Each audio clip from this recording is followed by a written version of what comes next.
आधी रात मंदिर में खुद बजने लगी घंटियां। शिव चर्चा। एक छोटा सा गांव था, देवगढ़। चारों तरफ घने जंगल, ऊंचे पहाड़ और बीच गांव में एक बहुत पुराना शिव मंदिर। उस मंदिर को लोग कालेश्वर महादेव के नाम से जानते थे। गांव के बुजुर्ग कहते थे कि यह मंदिर सैकड़ों साल पुराना है और यहाँ स्वयं भोलेनाथ का वास है। दिन में वहां भक्तों की भीड़ लगी रहती, लेकिन रात होते ही पूरा मंदिर सुनसान हो जाता। उस मंदिर से जुड़ी एक डरावनी बात पूरे गांव में मशहूर थी। लोग कहते थे कि हर अमावस्या की रात ठीक 12 बजे मंदिर की घंटियां अपने आप बजने लगती हैं। कोई इंसान वहां नहीं होता, फिर भी घंटियों की आवाज पूरे गांव में गूंजती रहती। कई लोगों ने उस रहस्य को जानने की कोशिश की, लेकिन जो भी रात में मंदिर गया वह डरकर वापस लौट आया। कुछ लोग तो कई दिनों तक बीमार भी पड़ गए। गांव में अर्जुन नाम का एक युवक रहता था। वह पढ़ा लिखा और निडर था। उसे भूत प्रेत जैसी बातों पर विश्वास नहीं था। वह हमेशा कहता, जरूर कोई इंसान यह सब करता होगा, मंदिर में कोई चमत्कार नहीं होता। अर्जुन की दादी बहुत बड़ी शिव भक्त थी। उन्होंने अर्जुन को कई बार समझाया, बेटा, उस मंदिर में महादेव की शक्ति है, वहां मजाक मत करना। लेकिन अर्जुन ने उनकी बात पर ध्यान नहीं दिया। एक दिन गांव की चौपाल में फिर वही चर्चा शुरू हुई। किसी ने कहा, कल अमावस्या है, आज रात फिर मंदिर में घंटियां बजेंगी। अर्जुन हंस पड़ा। उसने कहा, मैं आज रात मंदिर जाऊंगा और सच सबके सामने लेकर आऊंगा। गांव वाले डर गए। सबने उसे रोकने की कोशिश की, लेकिन अर्जुन नहीं माना।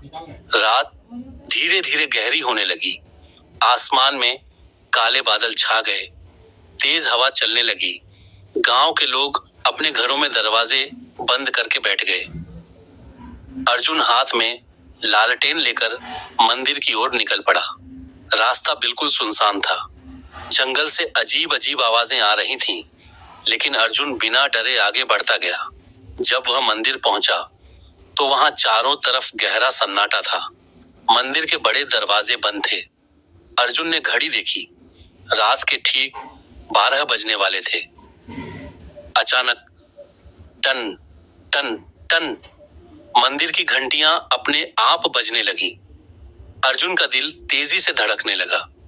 उसने चारों ओर देखा, लेकिन वहां कोई नहीं था। हवा अचानक बहुत ठंडी हो गई। तभी मंदिर का दरवाजा धीरे धीरे अपने आप खुलने लगा। चरर। दरवाजे की आवाज सुनकर अर्जुन कुछ पल के लिए डर गया, लेकिन फिर उसने हिम्मत जुटाई और अंदर चला गया। मंदिर के अंदर घना अंधेरा था। सिर्फ शिवलिंग के पास एक दीपक जल रहा था। लेकिन सबसे हैरानी की बात यह थी कि घंटियां लगातार बज रही थीं, जबकि उन्हें बजाने वाला वहां कोई नहीं था। अर्जुन धीरे धीरे आगे बढ़ा। तभी उसे लगा जैसे किसी ने पीछे से उसका नाम पुकारा हो। अर्जुन, वह तुरंत पीछे मुड़ा, लेकिन वहां कोई नहीं था। अब उसका डर बढ़ने लगा था। तभी अचानक मंदिर की सारी घंटियां एक साथ जोर जोर से बजने लगी। पूरा मंदिर कांप उठा। अर्जुन ने देखा कि शिवलिंग के ऊपर तेज नीली रोशनी फैलने लगी है।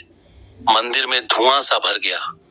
उसी धुएं के बीच उसे एक विशाल आकृति दिखाई दी। सिर पर जटा, हाथ में त्रिशूल और गले में नाग। अर्जुन की सांसें रुक गईं। वह डर के मारे जमीन पर गिर पड़ा। तभी एक भारी आवाज पूरे मंदिर में गूंजी। जिस स्थान को लोग भय समझते हैं, वहां सच्चे भक्त शांति पाते हैं। अर्जुन कांपने लगा। उसने हाथ जोड़ ली। मुझे माफ कर दीजिए प्रभु, मैंने आपकी शक्ति पर शक किया। तभी अचानक मंदिर के बाहर तेज आंधी चलने लगी। बिजली कड़कने लगी। गांव वाले अपने घरों में सहमे हुए बैठे थे। उन्हें मंदिर से आती घंटियों की आवाज और भी तेज सुनाई दे रही थी। मंदिर के अंदर अर्जुन ने देखा कि शिवलिंग से जल बहने लगा है। पूरा वातावरण सुगंध से भर गया। फिर वही आवाज आई, भक्ति में शक्ति होती है, अहंकार में नहीं। इतना सुनते ही अर्जुन की आंखों से आंसू बहने लगे। कुछ देर बाद सब शांत हो गया। घंटियां बजनी बंद हो गईं।